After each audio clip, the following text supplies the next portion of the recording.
If you have owned your Ford for more than 200,000 kilometers, it's good to get the piping or heater core piping kit and replace your water bottle, because mine is grunky again and that's only been a year. So let's get to it.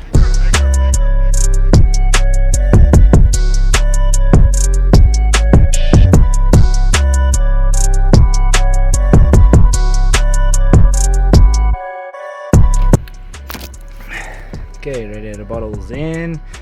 I will replace this full pipe that I got when I get home, because I had to take off the front cradle. But yeah, let me do the heater pipe.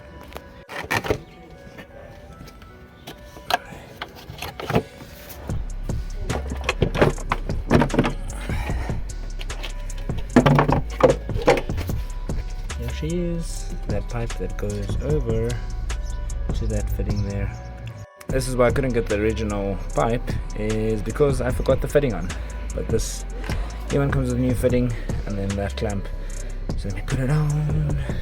I just use some antifreeze to lube up the pipe and the fitting, so it should slide over a little bit easier. I'm going in through there to put on the side of the clamp first. That little antifreeze helped. She slid on easily, and now to plug in.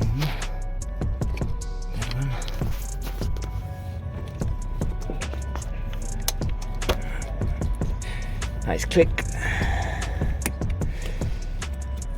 Get this little bracket ready.